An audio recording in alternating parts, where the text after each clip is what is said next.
Jadi kita jangan hanya terjebak pada ketersediaan pasar kerja atau job marketnya. Oke Pak, berarti kalau misalkan orang yang punya mindset yaudah yang penting kerjaan gue bagus nih, pasti aman kok. kira-kira gimana Pak? Apakah masih relevan Pak?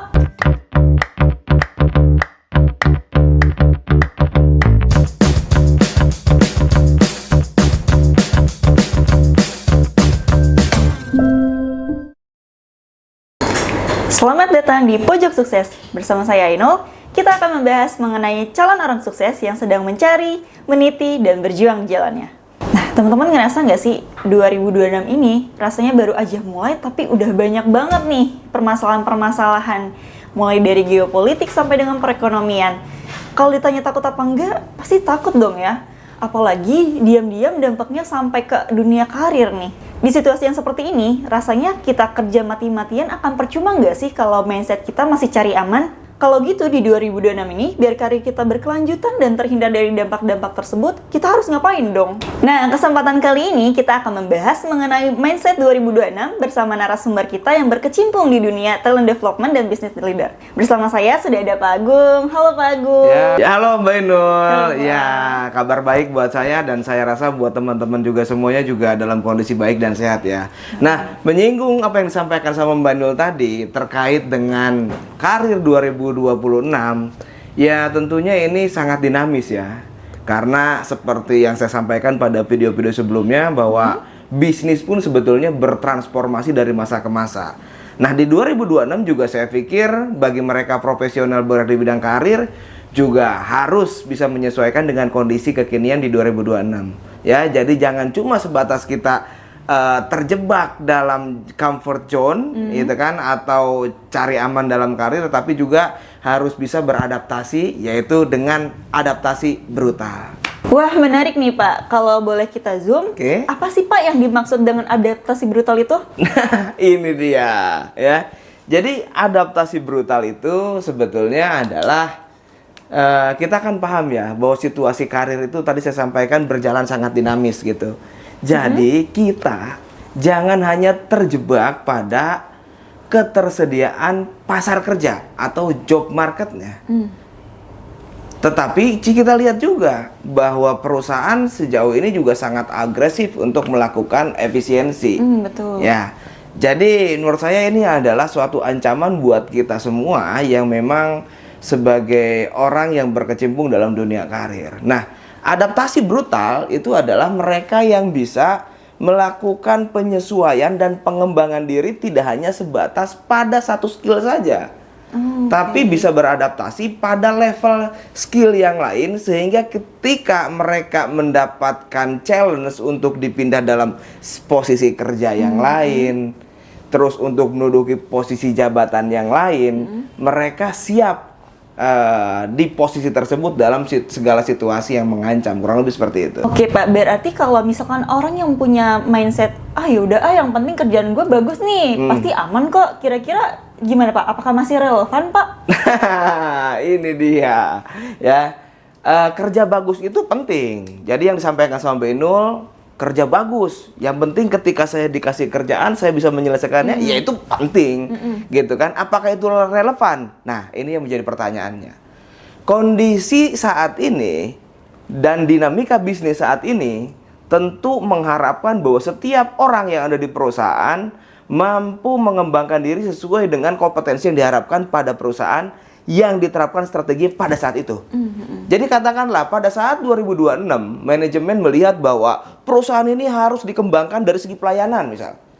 Berarti seluruh internal faktor dan seluruh instrumen SDM yang ada harus berorientasi pada hal tersebut, yaitu adalah pelayanan. Baik di internal apalagi ke eksternal dengan klien, customer dan sebagainya. Nah, ketika ada situasi seperti itu, maka orang dituntut tidak hanya sebatas mengerjakan itu-itu saja, tetapi harus bisa memahami apa hal lain yang harus bisa dikembangkan untuk menunjang keberhasilan perusahaan tersebut. Gitu. Jadi misal contoh katakanlah ketika saya berprofesi atau mengembangkan karir saya di perusahaan dengan posisi saya sebagai tukang las misal.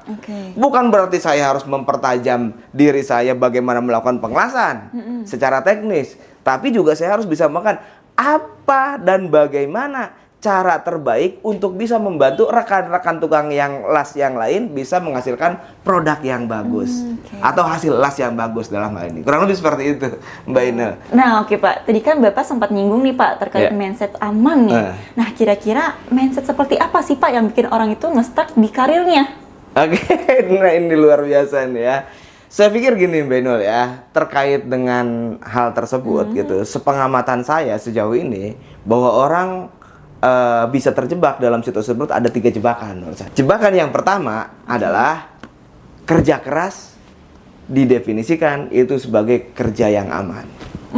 Tapi kalau kita ngelihat sebetulnya orang kerja keras ini kan berarti adalah meningkatkan kualitas effortnya untuk menghasilkan komoditi ataupun kuantiti yang lebih banyak. Apa bedanya dengan mesin?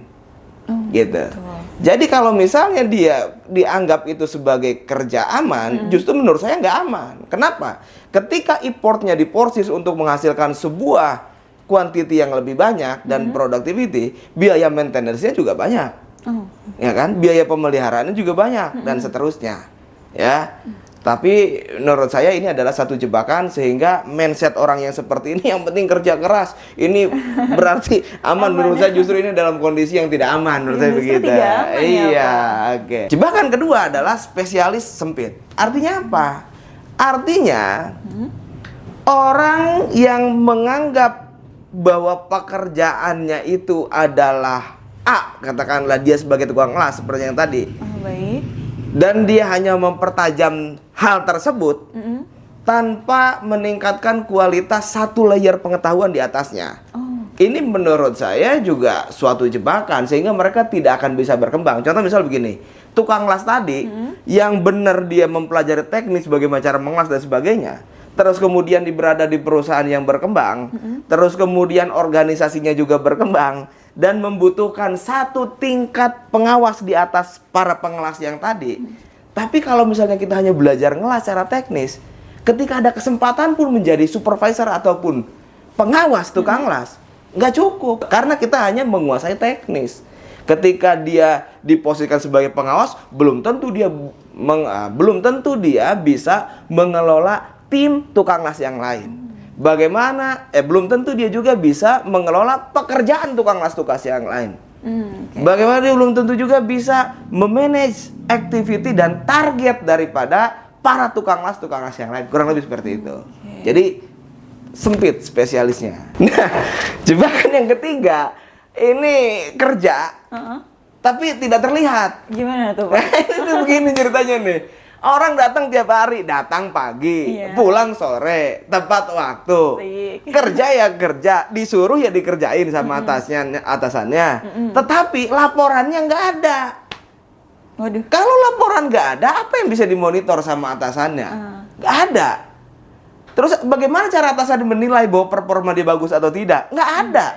Giliran ada kesempatan terus kemudian ada kesempatan untuk karir yang lebih tinggi dan sebagainya, orang ini nggak akan terlihat gitu. Tapi terus kemudian kan mindset ini dianggap, wah saya kan udah kerja mati-matian, saya kan datang tepat waktu, saya kan hasil kerja saya yang penting kerja saya selesai. Itu nggak ada artinya di mata manajemen. Hasil kerjanya tidak terlihat.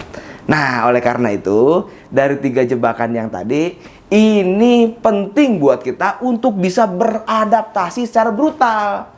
Adaptasi terhadap apanya? Adaptasi terhadap visi perusahaan, adaptasi terhadap dinamika bisnis di perusahaan, adaptasi terhadap skill, relationship, dan teamwork, dan termasuk leadership bagi perusahaan. Itu yang menurut saya perlu dikembangkan untuk bisa justru aman dari posisi yang tidak aman tadi, kurang lebih begitu ya, Mbak Inul.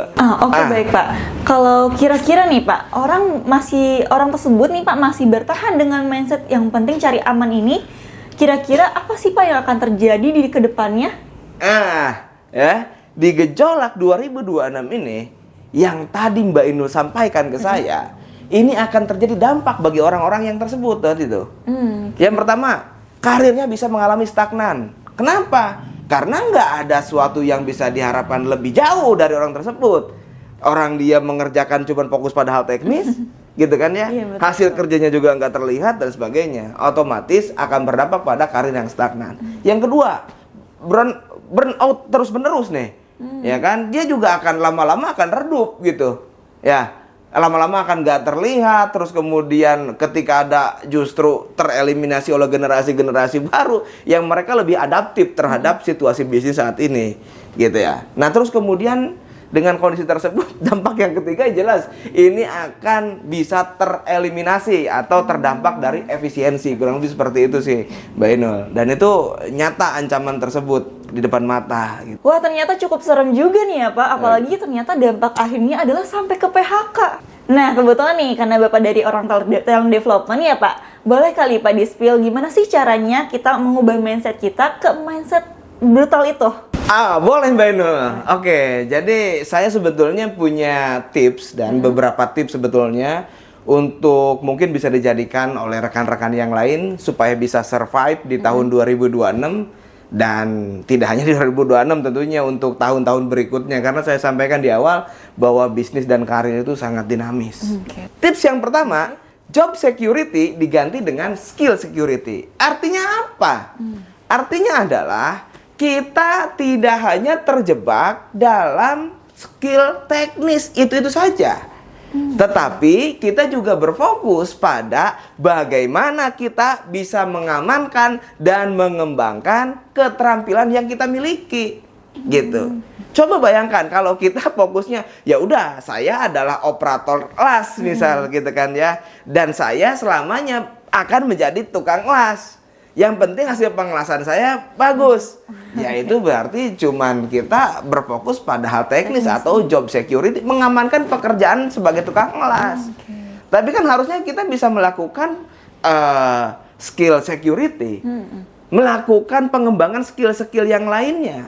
Sehingga ketika hal itu digantikan oleh orang lain, saya masih punya skill yang lainnya yang bisa digunakan dan dimanfaatkan untuk keberlangsungan proses operasional perusahaan tempat kita bekerja, kurang lebih gitu. Nah, dan sekarang tips yang kedua yaitu adalah skill stacking. Apa tuh Pak? Nah, skill stacking ini menarik sebetulnya. Sebetulnya ada keterkaitannya juga dengan yang pertama tadi, gitu kan, skill security.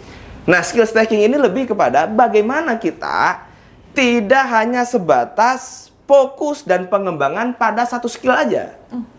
Tetapi kita juga mengembangkan skill lainnya sebagai instrumen pendukung terhadap core skillnya kita. Misal saya bekerja di bagian HR dan bagian saya atau spesialisasi saya itu adalah melakukan aktivitas training.